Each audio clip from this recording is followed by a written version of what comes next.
Ahmadiyya, all of them were living together.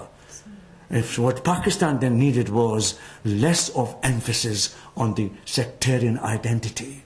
It needed more a universal identity which could be achieved only from secularism.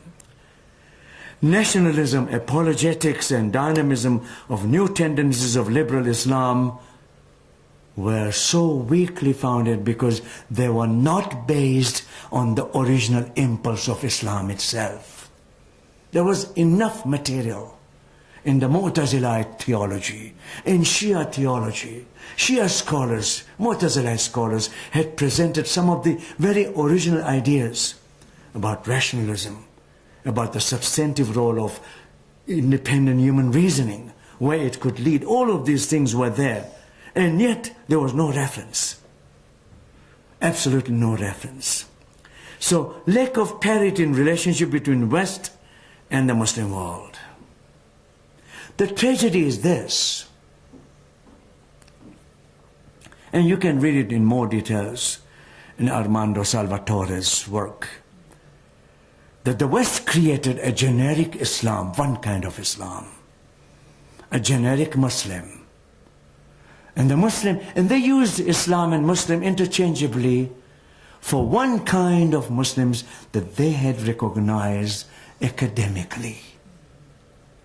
It was academic recognition. It was academic formulation and conceptualization.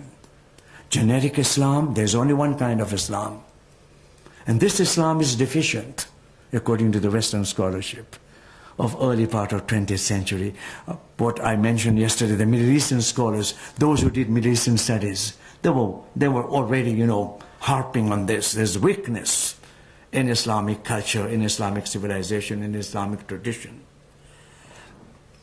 Liberalism discredited by Western double standards.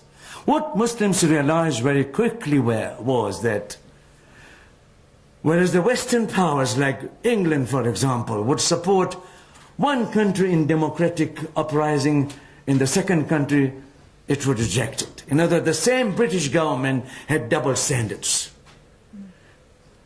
When they talk, America today speaks about human rights, but if there are human rights violations in Israel, it doesn't say anything. Then there is no Israeli criticism in American newspapers or media, because it is Israel. But if there's very little or whatever is available to them about any Muslim country, they make it a big thing. In other words, selective morality.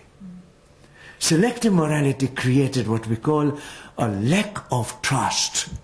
Today, was it here somebody asked me the question about why are Muslims so anti-Western? Did we have that question here? Somebody asked.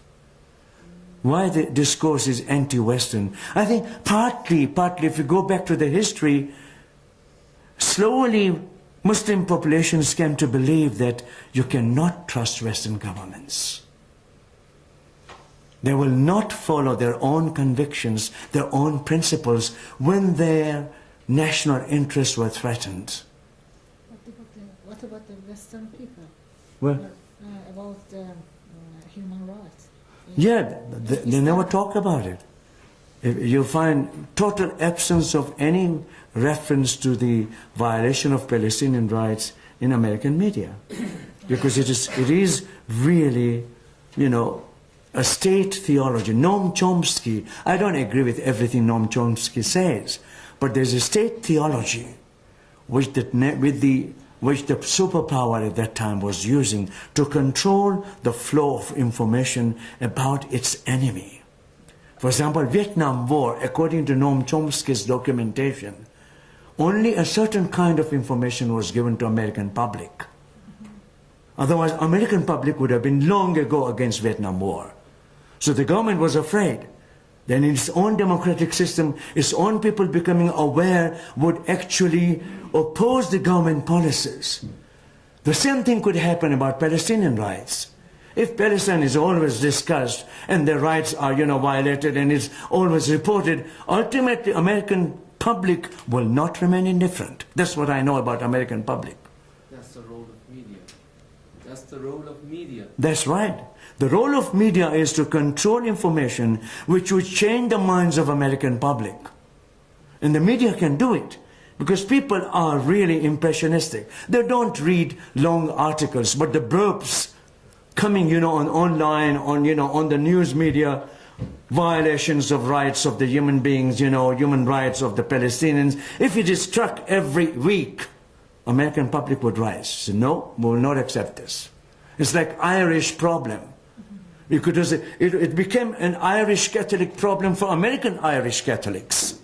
And therefore the American, you know, Catholics did want to make it a big issue until American government started involving itself in the negotiations between England and Ireland. So you have certain policies that are really geared towards that kind of...